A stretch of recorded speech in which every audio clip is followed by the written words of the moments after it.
사무엘하 19장 31절부터 39절입니다. 다윗이 압살롬의 반란을 진압하고 이제 다시 예루살렘 성으로 돌아가게 됐을 때 일입니다. 요단강을 건너려고 할 때에 바르실레가 다윗 왕이 요단강을 잘 건너갈 수 있도록 도와주기 위해서 나왔어요. 그때 다윗이 바르실레에게 나와 함께 요단강을 건너가자. 그러니까 나와 함께 예루살렘 성으로 가자고 말을 하는 것입니다. 그리고 내가 너를 공개하겠다 이렇게 말을 한 거예요. 왕인데 왕의 신안을 공개하겠다고 이렇게 얘기를 한 것이죠. 그러자 바르실레가 제 나이가 이제 80세라 좋은 것 나쁜 것을 판단할 줄을 모르고 또 음식의 맛을 분별할 줄을 모르고 또 남자와 여자의 소리를 들을 줄을 모르고 그러니까 왕에게 폐가 됩니다. 짐이 됩니다. 그러니까 내 생명이 얼마 안 남았으니까 나는 그냥 내 조상의 묘실에 같이 묻히고 싶습니다. 그리고 은혜를 베푸시려면 내 아들 기맘이 있으니까 그에게 은혜를 베풀어 주십시오.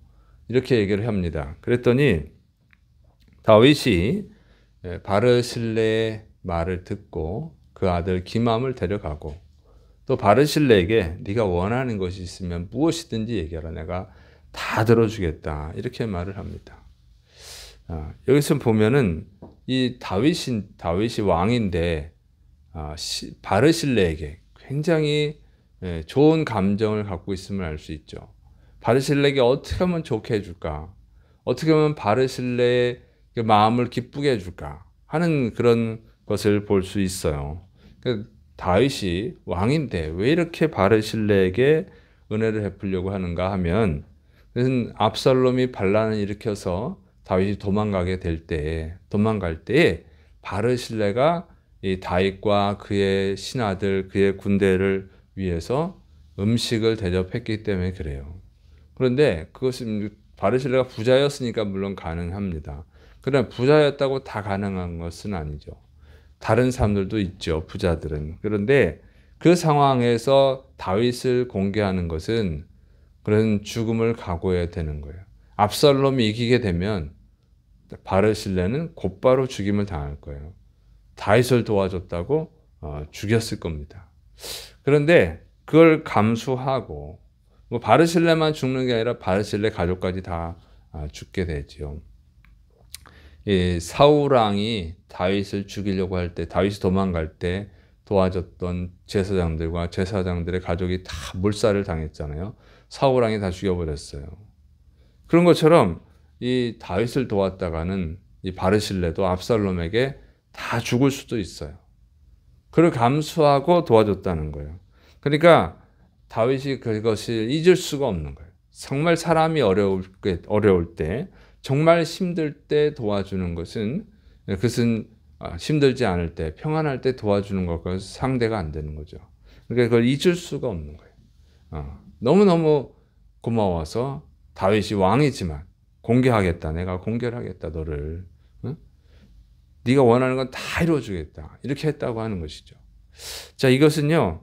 정말 사람이 살아감에 있어서 정말 어떻게 선을 행해야 되는지를 보여주는 거예요. 여러분, 이 바르실레는요.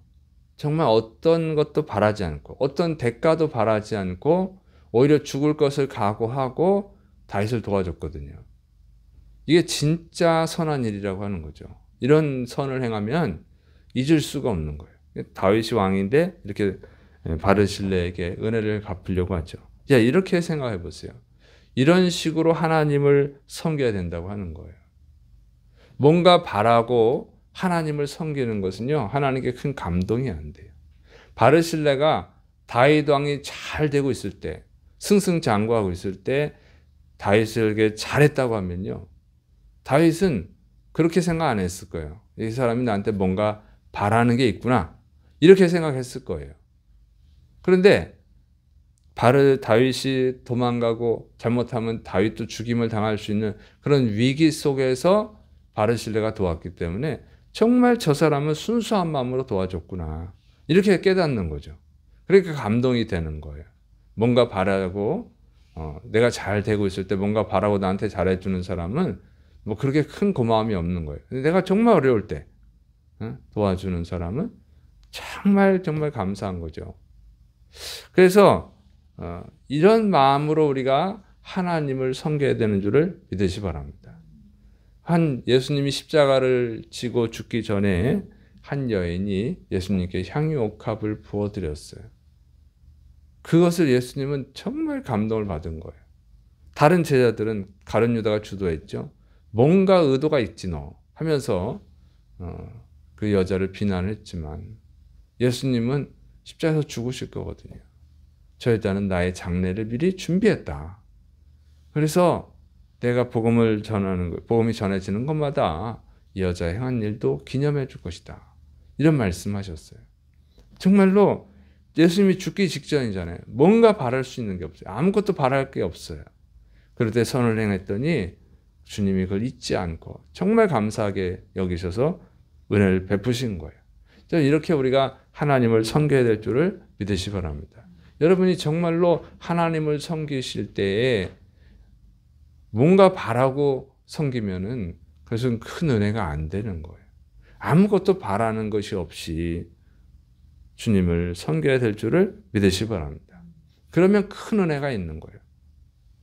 미국에는 치킨, 샌드위치, 와플, 감자튀김을 판매하는 패스트푸드 회사가 있는데 그 중에 독특하게 운영하는 회사가 하나 있었어요. 뭐냐면 일요일에는 영업을 안 하는 거예요. 근데 이상하죠? 패스트푸드가 일요일날 영업을 안 하면 어떻게 해요? 쉽게 말하면 햄버거 파는 집인데 응? 햄버거 파는 집 치고 일요일날 영업 안 하는 회사가 어디 있어요? 당연히 해야지. 패스트푸드인데 당연히 해야 되는 거죠. 근데 일요일날 영업을 안 해요. 일요일이 제일 장사가 잘 되는 날이잖아요. 안 했어요.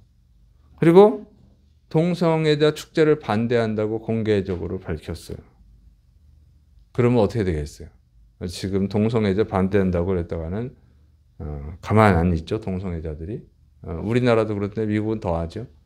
그러니까 막 불매 운동을 하는 거예요. 동성애자들이. 이게 패스트푸드 회사가 이런 식으로 하면 어떻게 하냐고요.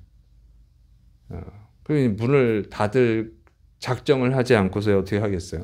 근데 이렇게 했어요. 근데 왜 이렇게 운영을 하냐면 주일에는 직원들이 교회에 가서 예배를 드리게 해야 되니까 주일에는 그러니까 일요일에는 영업을 안 하는 거예요. 동성애자들은 하나님 기뻐하지 않으니까 하나님을 기쁘시게 해드리려고 이렇게 동성애자를 반대하는 거예요. 그런데 이 회사가 2018년에 매출이 14%가 급증을 하고 미국에서 102억 달러, 약 12조 원을 그 매출이 증가해가지고 프랜차이즈 회사 중에 5위를 했습니다. 이 회사가 뭐냐면은 칙필레가 해상하는 칙필레 회사예요. 칙필레. 그래서 이 회사의 창업자가 트루엣 캣인데 이 사람은 돈을 버는 것을 목적으로 하지 않고 하나님을 기쁘시게 하는 것을 목적으로 사업을 하는 것입니다. 그래서 정말 망할 것 같이 운영을 하는데 오히려 잘 되고 있다는 거죠. 이 사람은 정말 하나님을 위해서 이 회사를 운영하는 거예요. 그랬더니 하나님이 오히려 복을 주신 줄을 믿으시 바랍니다. 정말 이거 봐서는 요즘 같은 시대에 이런 식으로 운영을 하면은 망할 것 같은데 오히려 잘 되는 거예요. 마태복음 6장 33절 그런즉 너희는 먼저 그의 나라와 그를 구하라. 그리하면 이 모든 것을 너희에게 더하시리라. 정말 하나님의 나라와 하나님의 의를 위해서 할 때 하나님이 감동을 받으신 줄을 믿으시를 축원합니다.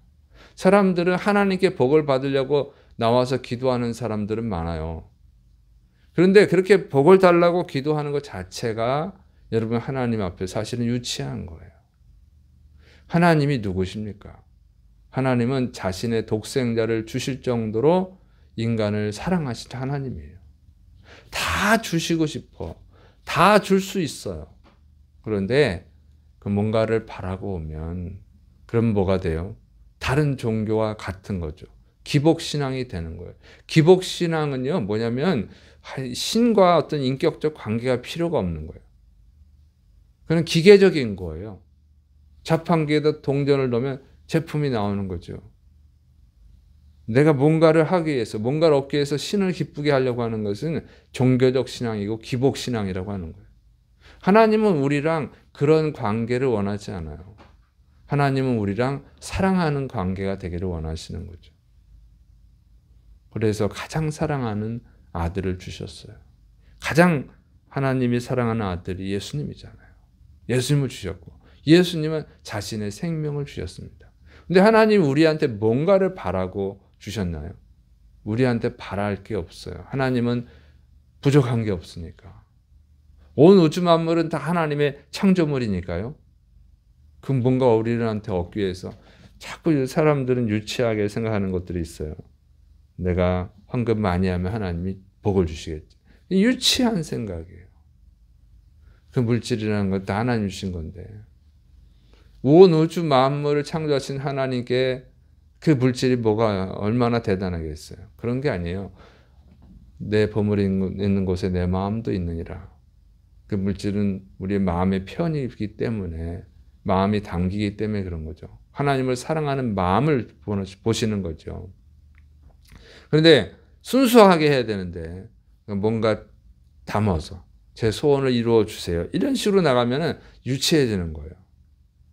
아무것도 바라지 말고 이미 십자가에서 베풀어 준 그 은혜가 너무 감사해서 내가 조금이라도 뭔가 주님을 위해서 보답을 해야지. 내가 뭔가 조금이라도 주님을 기쁘게 해야지. 그런 마음으로 나와야 되는 거예요. 그런 마음으로 드려야 되고 그런 마음으로 주님 위해서 일해야 될 줄을 믿으시 바랍니다. 그러면 주님이 감동이 돼가지고 바르실레가 아무것도 바라지 않고 그동안 왕이 잘 다스려줘서 감사하다. 이런 마음으로 목숨을 걸고 왕을 공개했을 때 다윗이 그걸 어떻게 잊어버리겠어요. 막 구하지도 않는데 내가 너를 공개하겠다. 막 이런 것처럼. 여러분 우리가 정말로 주님의 은혜에 감사하고 내 남은 인생을 어떻게 하면 주님을 기쁘시게 해드릴까. 이런 마음으로 나와야 되는 거예요. 그러면 주님은 그런 사람이 너무 없어서 정말 주님의 은혜에 감사해서 주님을 위해서 뭔가 내가 해야겠다 하는 그런 마음을 가진 사람이 거의 없거든요. 그래서 너무 감동을 받으셔가지고 구하지 않아도 막 은혜를 쏟아 부어 주시는 줄을 믿으시를 축원합니다.